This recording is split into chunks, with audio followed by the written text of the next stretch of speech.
Father സാമുവലാണ് Kozhikode നിന്നും വിളിക്കുന്നത്. Shri father, താങ്കൾക്ക് എന്ത് തോന്നുന്നു? പ്രധാനമന്ത്രിയുടെ തിരുവനന്തപുരത്തെ വരവും കേരളത്തിൽ മാറ്റം തുടങ്ങിയെന്നും കേരളത്തിൽ ഡബിൾ എഞ്ചിൻ സർക്കാർ വരും എന്നൊക്കെയുള്ള പ്രഖ്യാപനവും വികസിത തിരുവനന്തപുരത്തെ മാതൃകാ നഗരമാക്കി മാറ്റും എന്നുള്ള പ്രഖ്യാപനവും ഒക്കെ ഉണ്ടായി. ഇതൊക്കെ കൊണ്ട് കേരളത്തിൽ വരുന്ന നിയമസഭാ തെരഞ്ഞെടുപ്പിൽ BJPക്ക് അനുകൂലമായ ഒരു മാറ്റമുണ്ടാവാൻ സാധ്യതയുണ്ടോ? Good evening. BJPക്ക് അനുകൂലമായിട്ടുള്ള ഒരു മാറ്റം ഉണ്ടാകുമെന്നുള്ളത് ഇപ്പം പറയാൻ പറ്റില്ല. പക്ഷെ ഒരു കാര്യം എനിക്ക് എന്റെ മനസ്സിൽ വരുന്നത്, BJPയും LDFും ചേർന്നിട്ടൊരു ഭരണം വരാൻ സാധ്യത കാണുന്നുണ്ട്. ആരാ? BJPയും പിന്നാരാ? LDFും കൂടി ചേർന്നിട്ട് അങ്ങനെ ഒരു ഭരണം കേരളത്തിന്റെ അവസ്ഥയിൽ സാധ്യമാവോ? BJP LDFും കൂടെ എങ്ങനെയാലും യോജിക്കാൻ കഴിയുമോ? സാറിന് അറിയില്ലേ, ഇവര് തമ്മിൽ അണ്ടർഗ്രൗണ്ട് ബന്ധങ്ങളുണ്ടെന്ന് എല്ലാവർക്കും അറിയാം. അത് നമുക്ക് ആർക്കും മറക്കാൻ പറ്റൂല. അപ്പൊ ഞാൻ പറയാൻ വേണ്ടി വരുന്നത്, ഈ 140 സീറ്റില് ഒരു 60-68 കോൺഗ്രസിന് 67 പിന്നെ LDFിന് കിട്ടിയാൽ ഒരു 4-5 സീറ്റ് മറ്റേ BJP കിട്ടിയാൽ ആരുടെ കൂടിയാ BJP ചേരുക? അങ്ങനെ BJPയുടെ പിന്തുണയോടുകൂടി ഫാദർ സാമുവൽ, ഞാനൊരു സംശയം ചോദിച്ചോട്ടെ. താങ്കൾ പറയുന്നത് BJP LDF ഭരണം വരുമെന്ന് പറയുന്നു. ഈ പഞ്ചായത്ത് തെരഞ്ഞെടുപ്പിലടക്കം ചില സ്ഥലങ്ങളിലൊക്കെ അങ്ങനെ വ്യത്യസ്ത പാർട്ടികളുടെ ഒക്കെ പിന്തുണയോടുകൂടി പഞ്ചായത്തിലെ തെരഞ്ഞെടുപ്പിൻ്റെ രീതിയൊക്കെ അറിയാമല്ലോ, പലപ്പോഴും രാഷ്ട്രീയത്തിനപ്പുറത്തേക്കുള്ള തീരുമാനങ്ങളൊക്കെ വരും.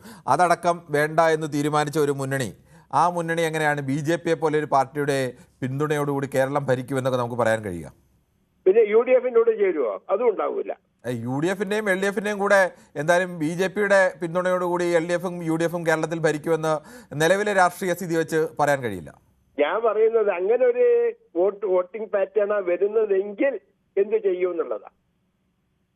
എന്തായാലും എനിക്ക് തോന്നുന്നില്ല കേരളത്തിലെ രണ്ട് മുന്നണികളും ഇതുവരെ അവർ സ്വീകരിച്ചിരിക്കുന്ന കടുത്ത BJP വിരുദ്ധ നിലപാട്, അത് CPM ആയാലും രണ്ട് മുന്നണിയെ നയിക്കുന്ന കോൺഗ്രസ് ആയാലും, കോൺഗ്രസും CPMും കടുത്ത സംഘപരിവാർ വിരുദ്ധ നിലപാട് സ്വീകരിക്കുന്ന പാർട്ടികൾ തന്നെയാണ്.